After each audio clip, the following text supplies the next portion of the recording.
Hello दोस्तों, जैसे कि आज हम पढ़ने वाले एम्पीयर का परपति नियम। एम्पीयर का परपति नियम क्या कहता है? निर्वात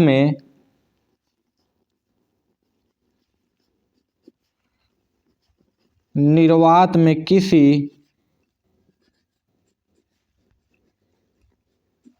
बंद वक्र के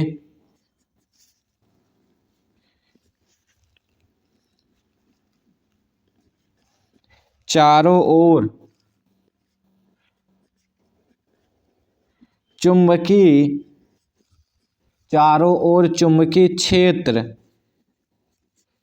क्षेत्र वेक्टर बी का रेखीय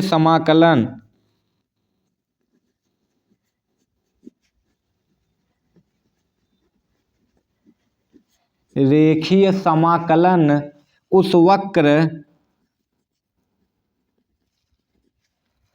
वक्र द्वारा घिरी कुल धारा क्या है? कुल धारा I का म्यू नॉट गुना होता है। एम्पीयर का परपति नियम क्या कहता है? निर्वात में किसी बंद वक्र के चारों ओर चुंबकीय क्षेत्र वेक्टर V का रेखीय समाकलन उस वक्र द्वारा घिरी कुल धारा I का म्यू नॉट गुना होता है। कुल धारा I का म्यू नॉट गुना होता है। सूत्र के रूप में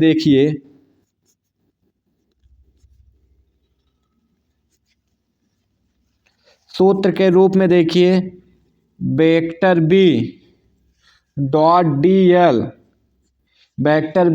dl बराबर म्यू नॉट और I गुना होता है। ये क्या है? एम्पीयर का परपति नियम का सूत्र है। ये हो गया।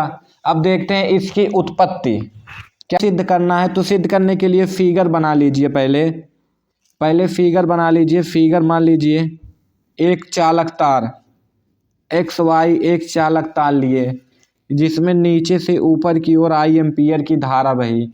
इसके चारों ओर एक मैग्नेटिक फील्ड मतलब चुंबकीय क्षेत्र उत्पन्न हो जाएगा। इससे R दूरी पर एक बिंदु P लिए। वेक्टर dl की दिशा क्या है? समान है। वेक्टर B और वेक्टर dl की दिशा इसी में है, एक समान है। छोटा सा dl लिए हैं जिसकी दिशा समान है। ठीक है, जो माने हैं फिगर में वही लिख दीजिए। माना एक चालक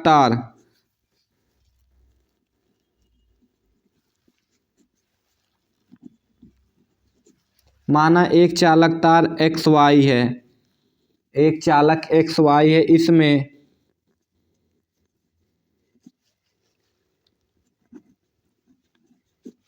नीचे से ऊपर मतलब धारा कैसे प्रवाहित हो रही है? नीचे से ऊपर I एम्पीयर की धारा प्रवाहित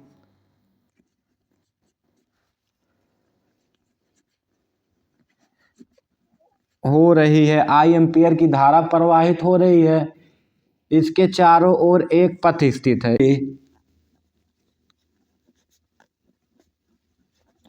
चारों ओर एक पथ स्थित है। इसके चारों ओर एक पथ स्थित है।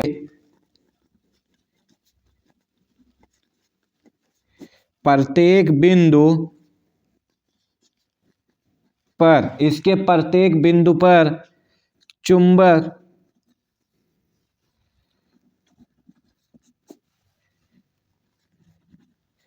क्षेत्र की तीव्रता वेक्टर V है।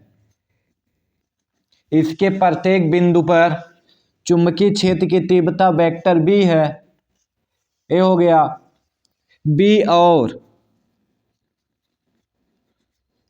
और डीएल, वेक्टर बी और वेक्टर डीएल की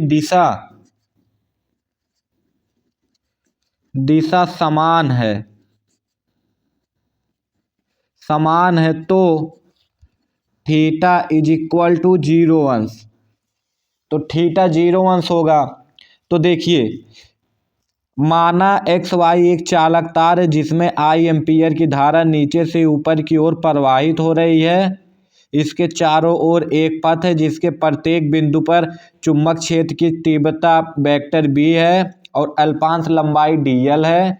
डीएल और वेक्टर बी की दिशा समान है तो थीटा का मान 0। चालक के कारण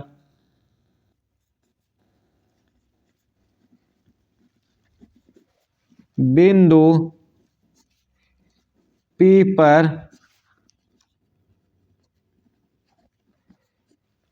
चुंबकीय क्षेत्र, चालक के कारण बिंदु P पर चुंबकीय क्षेत्र B is equal to mu naught upon में 4 पाई 2I अपान में R।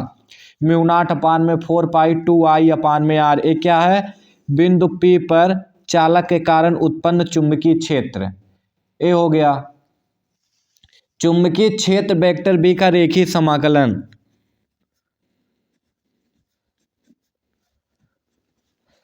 चुंबकीय क्षेत्र वेक्टर B का रेखीय समाकलन। रेखीय समाकलन क्या कहता है?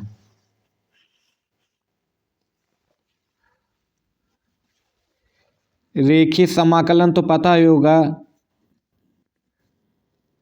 वेक्टर बी डॉट डीएल का रेखीय समाकलन।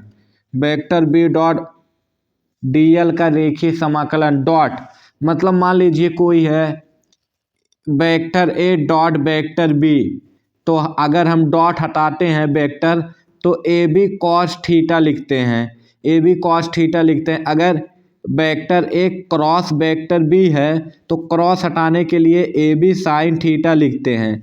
ए बी साइन थीटा लिखते हैं। ए बी साइन थीटा लिखते हैं। डॉट हटाने के लिए कॉस थीटा लिखते हैं और क्रॉस हटाने के लिए साइन थीटा लिखते हैं। तो यहाँ पे डॉट है तो डॉट हटाने के लिए क्या लिखेंगे? Cos theta. B D L cos theta. Cos theta, theta का मान क्या होता है? बी और डी एल के बीच का कोण।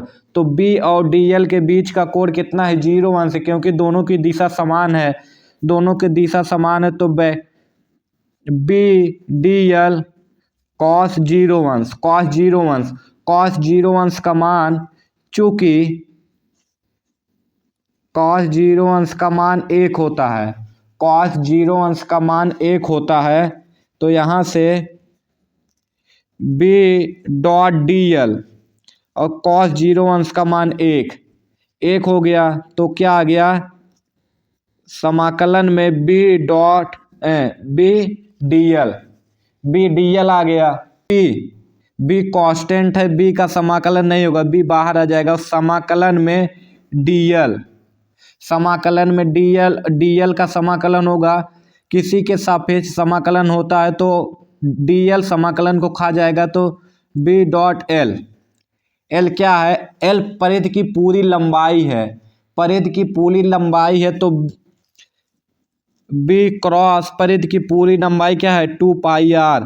परिधि की पूरी लंबाई 2 पाई आर है, 2 पाई आर है। और चुंबकीय क्षेत्र की तीव्रता बिंदु P पर क्या है? Mu naught upon 4 pi. तो यहाँ से देखिए mu naught upon 4 pi into